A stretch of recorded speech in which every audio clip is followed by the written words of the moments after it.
ହବାକୁ ଦେବିନି।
भारत माटी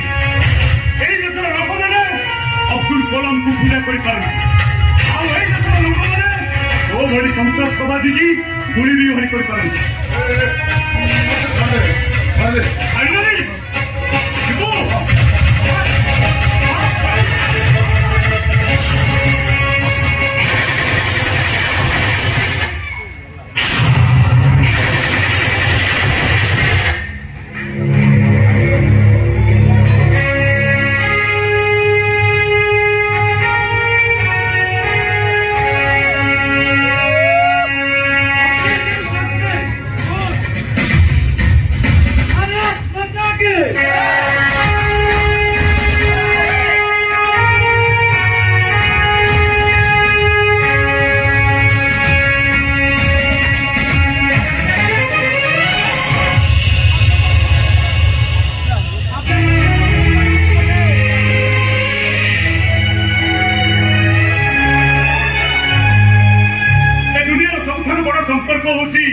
भाई भौणी संपर्क बापा मार संपर्क पवित्र संपर्क को नष्ट कर दूची निशा जमीती मो भौणी जीवन टाकू मो सान भाई नष्ट करदेला ये एमती एक कथा जहाँ कहवाकू लाज शुणिले पाप।